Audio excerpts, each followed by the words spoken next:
ကောင်းပြီဒါနဲ့ခொနဲ့မလေးကပြောတယ်ယမကကဝေဖောက်တာဒိဋ္ဌိမပြုတ်ဘဲနဲ့ခொနဲ့ကပြောခဲ့တဲ့သက္ကာဒိဋ္ဌိသတ္တရဒိဋ္ဌိဥစ္စေရဒိဋ္ဌိတွေသူကနားမလဲပဲနဲ့ဖြစ်ပြတယ်ရှုသာဝတိပြီမှာသာဝတိပြီမှာဖြစ်ပြတယ်ဒီရှင်းဘင်းကတွေဖြစ်တိုက်ပြက်လိုက်ဖြစ်လိုက်ပြက်လိုက်ဖြစ်လိုက်ပြက်လိုက်သူကနောက်ကနေညာနဲ့ရှုတော့ဒီတိုင်းမှရှုပြီးဒီကရံနေတာတနေ့တနေ့ဘုရားခင်ကိုရမကြီးရှိသွားပြီးတရားနာလိုက်တဲ့ခါကျတော့သူစိတ်ထဲမွေဖောက်ပြီးဒီကလာခဲ့ဘယ်လိုမွေဖောက်ပြီးဒီကလာခဲ့တော့ဆိုတော့ဩနိဗ္ဗာန်ရဟန္တာများသိတဲ့အခါကျလို့ရှိရင်ဘာမှမဖြစ်တာနိဗ္ဗာန်ပဲသဘောကျနိဗ္ဗာန်ဆိုတာဘာမှမရှိတာနိဗ္ဗာန်ပဲလို့ယူပလိုက်ပါပြီဘတ်တော်သေးလို့ရှိရင်ဖြင့်ရဟန္တာသေးလို့ရှိရင်ဖြင့်ဘာမှမဖြစ်တော့ဘူးဆိုတော့ဗာဒိဋ္ဌိယူသွားလိုက်ဥစ္စေရဒိဋ္ဌိမယူလားဒီဥစ္စေရဒိဋ္ဌိယူကြီးကသူ့ယူကိုသူကတရားဓမ္မတို့မြုံထားတာမဟုတ်လူပုံလည်းထုတ်ထုတ်ပြောတယ်ဒီလိုဘုရားဟောတော်မူတာသိပါတယ်တဲ့နိဗ္ဗာန်ဆိုတာသိပါတယ်တဲ့ယန္တာများသိတော့နိဗ္ဗာန်ရောက်တာပဲဘာမှမဖြစ်တာဆိုတာသဘောကျဘာမှမဖြစ်တာနိဗ္ဗာန်ဆိုတာပါပဲဒါကြောင့်ယန္တာသိလို့ချင်းတတ္တံဘဂဝတာဓမ္မသံဃာပိယတ္တခိဏသောဘိက္ခုကာယတဗေဒဥစ္စေတိဝိနတတိနာဟောတိပရမရဏဓာတုပါဠိတော်ယန္တာသိရင်ပြတ်တာပဲဘာမှမဖြစ်တော့ဘူးတရားနေပဲသူကဝါရဖြန့်လာယန္တာတွေဘေးကရှိပြီးဒီခါကနဲ့ယမကမင်းဘုရားတဲ့ဒီလိုမဟုတ်ပါဘူးကွာမဲ့ဒီယူကြီးကိုပြမယူပါနဲ့ဘုရားလည်းမစွတ်စွဲပါနဲ့မင်းဘုရားဒီလိုဟောတယ်ဆိုတော့ဘုရားကဒိဋ္ဌိဖြစ်နေတယ်ပေါ့ဥစ္စေတဒိဋ္ဌိဖြစ်နေတယ်မင်းဒီလိုယူတဲ့အကျင့်အမူအရာမင်းဆွဲဟာချုပ်ပါကွာဆိုတော့မဖြုတ်နိုင်ဘူးယန္တာသိရင်ပြတ်သွားတယ်ဘာမှမဖြစ်တော့ဘူးဆိုတော့သူနိဗ္ဗာန်ကိုသဘောကျတယ်နိဗ္ဗာန်ကြရောက်သေးရဲ့မရောက်တော့မရောက်တဲ့ပြင်သူဘယ်ဒိဋ္ဌိပဲသက်ဝင်ဥစ္စေရဒိဋ္ဌိပဲသက်ဝင်သွားတော့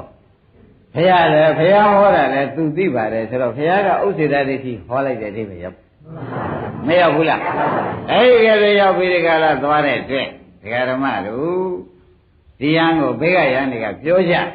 တဲ့အခါကျလို့ရှိရင်ပြင်ယမကယံကနားကိုမထောင်သူ့ယူသူမစွန့်တော့ဘူးဘာယူပါလိမ့်ဥစ္စေရဒိဋ္ဌိယူမစွန့်တော့ဘူးဒကာဓမ္မတွေမစွန့်တာနဲ့အာရုံယံတွေကကွာတဲ့တို့ပြောလို့တော့မရဘူးရှင်သာရိပုတ္တရာရှိသွားအကြောင်းကြမှတော်တော့မယ်ရှင်သာရိပုတ္တရာလက်ရမဟုတ်ဗျတရားစစ်သူကြီးကိုတရားမှန်းနေဒီစစ်သူကြီးနဲ့တိုက်ရမှာအဲ့ဒီရှင်သာရိပုတ္တရာရှိသွားပြီးခொနကပြောမရတဲ့ယဟန်တွေကသူ့အသာရှိတ်ထားပြီးကာလသွားပြီးပြောချရှင်သာရိပုတ္တရာယမကဆိုတဲ့ယဟန်ပြန်ဥစ္စေရတိတွေယူနေပြီသူယူတဲ့ယူကသူတွေယူရင်ကိစ္စမရှိဘုရားကြီးကိုဟောတယ်ဆိုတော့ဘုရားလည်းဥစ္စေရဖြစ်နေပြန်တယ်အဲ့ဒါကြောင့်အရှင်ဘုရားဒီလိုကြည့်နေလို့မဖြစ်ဘူးကဲပါအောင်ယူပါအောင်ဆိုတော့ဒါဖြင့်ကွာငါကဲပါယူမယ်ဆိုတော့ချက်ချင်းတောင်းအောင်ခိုင်းဓမ္မဒိဋ္ဌိယူဒိဋ္ဌိကိုပယ်ဖို့ရချက်ချင်းတောင်းခံတယ်ဘယ်နဲ့ကြောင့်ရှင်သာရိပုတ္တရာဒိဋ္ဌိယူကိုချက်ချင်းတောင်းခံပါလိမ့်မလဲလို့မေးဖို့မလိုဘူးလား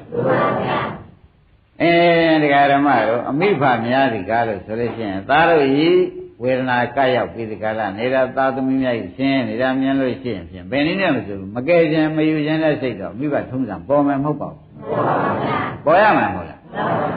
ဒီမှာလည်းခင်ဗျားတို့ဒိဋ္ဌိယူနေတဲ့ပုဂ္ဂိုလ်တွေကိုတဲ့အကုန်ကယ်တင်မှရသွားတော့မယ်နဲ့မဟုတ်လို့ရှိရင်သူဘာပဲလူဘာပဲတန်းနေဒိဋ္ဌိကရှိနေတဲ့အတွက်သူဟာနိဗ္ဗာန်တော့မရောက်နိုင်တော့ရောက်ပါအဲ့ဒါတွေတော့ကြည့်တယ်တကားသိတဲ့ဒိဋ္ဌိဟာအရင်ထားပြီးတစ်ဖြစ်သွားမယ်ဆိုတာပေါ်သေးတကားကျန်နေရကြကောင်းပြီဒါနဲ့ရှင်သာရိပုတ္တရာထားပြီးဒီကာလလိုက်လာညချမ်းတော့ချိန်ကြတာဟေးရမကမင်းယူတယ်ယူလေပြောစမ်းမအောင်ကွာဒီတော့ယူကတော့ရှားမဟုတ်ပါဘူးဗျာယန္တာများသိလို့ရှိရင်ဘာမှမဖြစ်ဘူးနောက်ဘာမှမဖြစ်တော့ယန္တာသိရင်ပြတ်ထွက်သွားတာပဲအဲ့ဒါနိဗ္ဗာန်ပဲဆိုတော့ဥစ္စေရတိသူပြောတာလေမင်းဒီဥစ္စာကွာဘယ်ရလဲမဟုတ်ပါဘူး မင်းကသာယူထားတာဖြစ်ပါတယ်ဘုရားလည်းမစွတ်ဆိုးပါနဲ့မင်းယူလို့ထားစမ်းပါတို့တော့မင်းယူကိုပဲငါဒီကားလို့ဆိုလို့ရှိရင်အသာထားပြီးကာလငါမေးတာဖြေစမ်းပါငါမေးတာဖြေစမ်းပါဆိုတော့ဓမ္မတို့ခန္ဓာ၅ပါးကိုမူတည်ကြပြီတော့နော်ဘာမူတည်ရမလဲခန္ဓာ၅ပါးမူတည်ရခန္ဓာ၅ပါးမှတပါးတော့ဟောเสียပြောเสียကမရှိပဲကိုနော်ယုံကမဲယူတာသာထားပါကောငါမေးတာဖြေစမ်းပါအောင်ဆိုတာတကယ်ကျွဲကဲတင်မလို့လို့မှားကဲတင်မလို့ကဲတင်ညံလို့ဆိုတာသဘောကျယုံကဒါဖြင့်ခန္ဓာ၅ပါးရှိဘူးလားကွာလို့မဲရှိပါတယ်ဗျာအဲ့ဒါဖြင့်ကွာမင်းယုတ်တရားကိုပဲရဟန္တာဆိုမလားဆိုတော့သူယုံနာနဲ့ဥပဒနာရှုထားတဲ့ပုဂ္ဂိုလ်မျိုးယုံနာကတော့အသိသားတယ်မသိဘူးလားဟာယုတ်တရားတော့ရဟန္တာမဟုတ်ပါဘူးဗျာအေးထားဆိုတော့သူ့ဘက်တစ်ပိုင်းပါလားမပါဘူးလားဒါဖြင့်ကွာဝေဒနာခန္ဓာကိုရဟန္တာဆိုမလားမဆိုပါဘူးဗျာပညာဆိုမလားသင်္ခါရဆိုမလားဝိညာဉ်ဆိုမလားလို့ငါကမေးလိုက်တယ်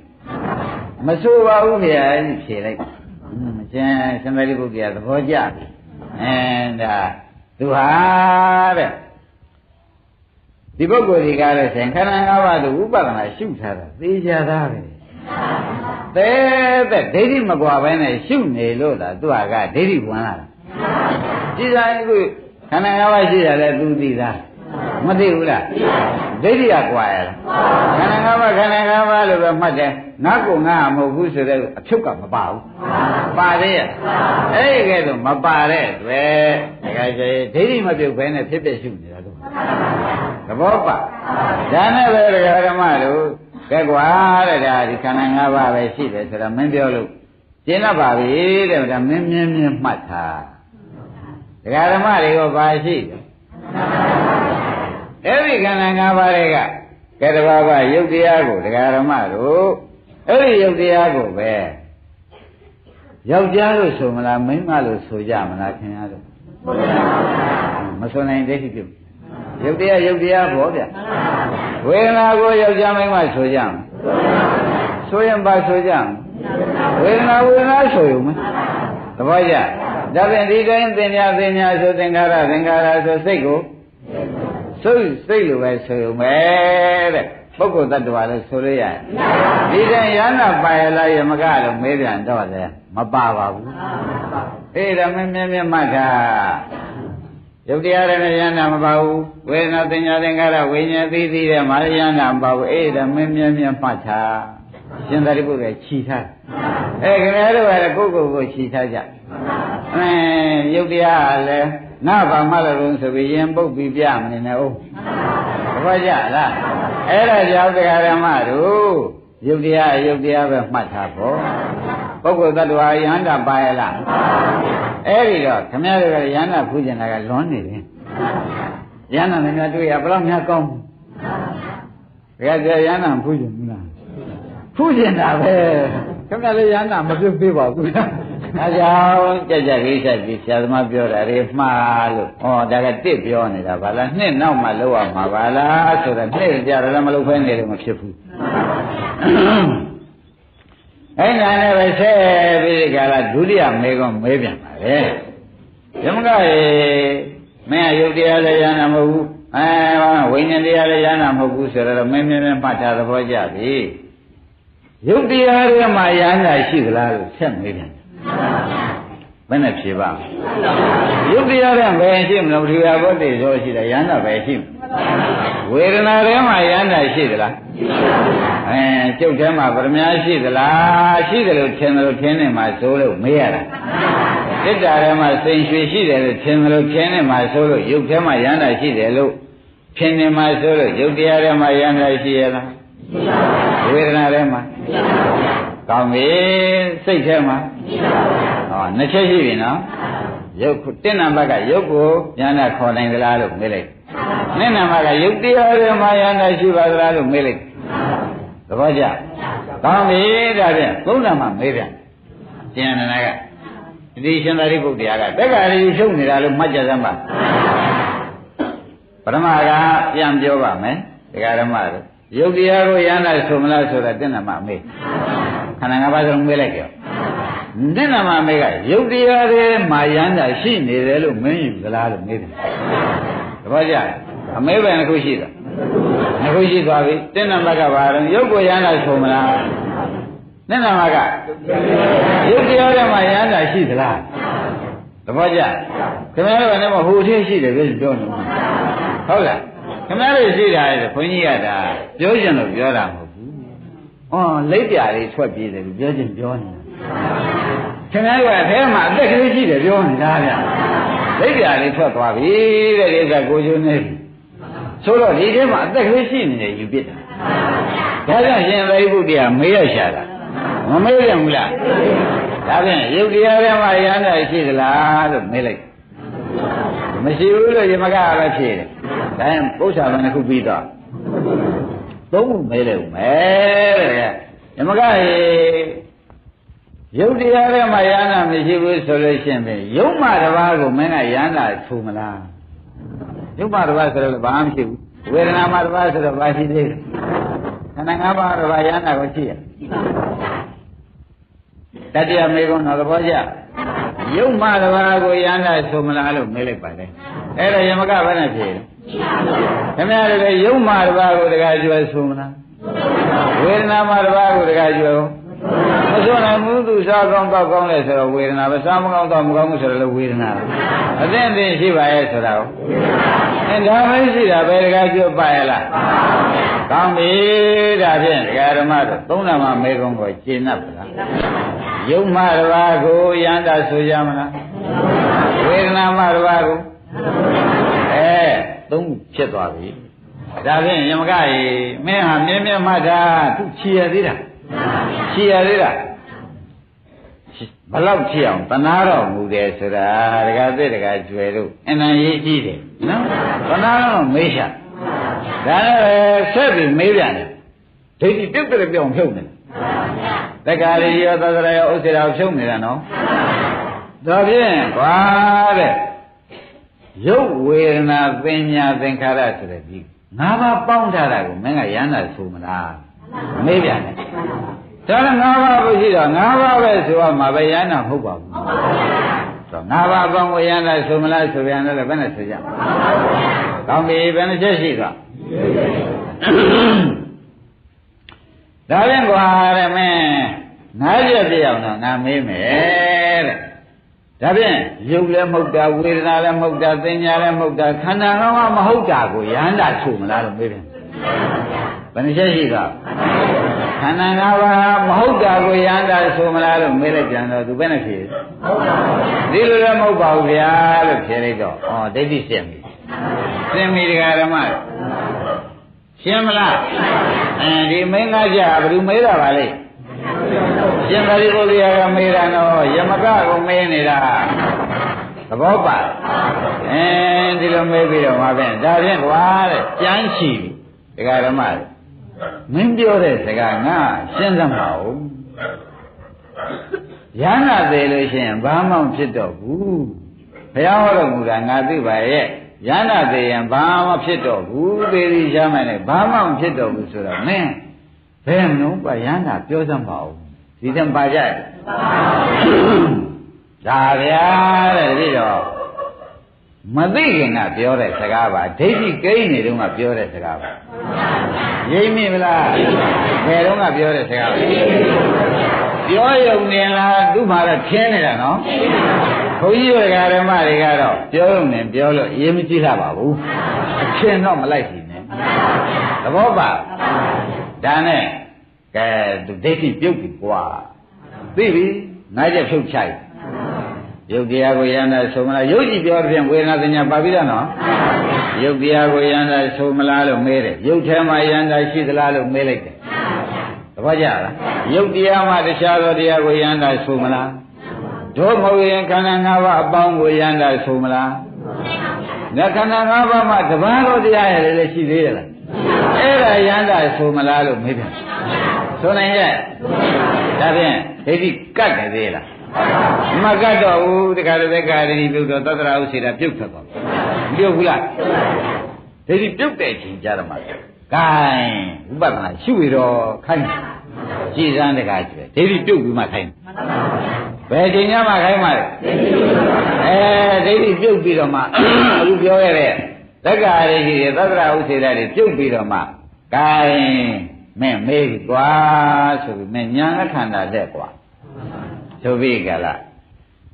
ယုတ်တရားလေးဟာအနိစ္စလားနှိစ္စလားလို့မေးတယ်နှိစ္စပါဗျာဒီကြတော့ငကိုရှုဘူးတော့ဖြေနိုင်တယ်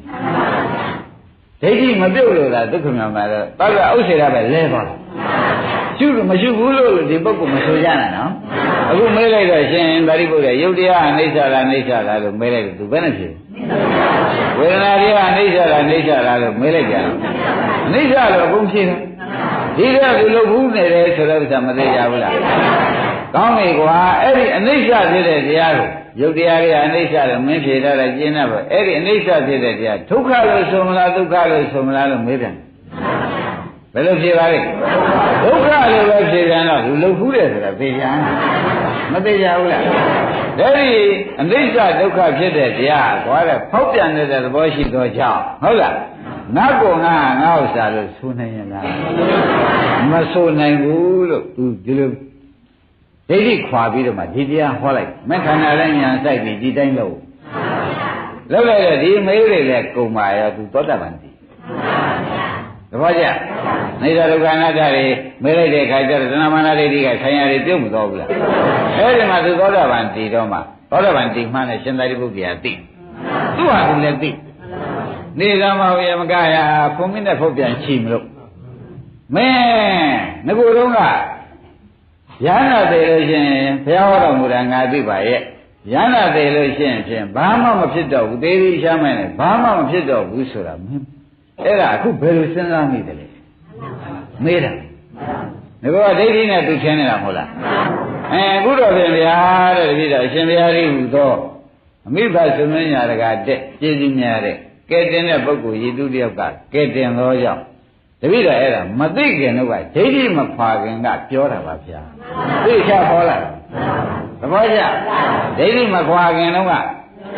အခုတော့ရှင်ဘုရားကြီးဟူသောဒိဋ္ဌိခွာပြီးမှအနိစ္စဒုက္ခအနတ္တကိုရှင်ဘုရားရှုခိုင်းနဲ့မေးတဲ့အတိုင်းတပည့်တော်ဉာဏ်နဲ့ခန္ဓာရှုလိုက်တဲ့အခုတော့ဖြင့်တရားဓုဆိုတဲ့သောတာပန်တည်တဲ့တွေ့တဲ့ယန္တာမရှိပါဘူးဗျာဆိုတာသူသေချာဖြေတာသဘောကျအဲ့တော့ဒကာဓမ္မတို့နိုင်ရသိသွားတယ်နဲ့ပြင်ကြတော့ကိုသူယန္တိသောတာပန်တည်ပြီဟိုလားခုနိစ္စဒုက္ခအနတ္တသုံးချက်ဆဲမဲလိုက်တော့ခန္ဓာညာဆဲလိုက်တဲ့တွေ့သောတာပန်တည်သွားပြီသောတာပန်တည်ပြီးတော့မှသူ့ကိုပဲဖုံမိတဲ့ဖို့ပြန်ချီတဲ့လို့လာအောင်မယ်မင်းသောတာပန်တည်ပြီးဆိုတော့ရှင်အနန္ဒာကအဒီရှင်သာရိပုတ္တရာသိတယ်သူကသူလည်းသိနဲ့ပြင်ကြလာတော့သူကမေးလို့မယ်ကဲမင်းကိုကွာတပါးသောပုဂ္ဂိုလ်ယန္နာသေးဘယ်သွားတော့ဆိုတော့မင်းဖြေစမ်းမအောင်ဆိုချီဦးမှသူ့ကိုသဘောကျအဲ့ဒါကအခုဆက်လို့တခါကျနိုင်မရှိတော့ဘူးကဲလက်ဖြင့်မှစကြစို့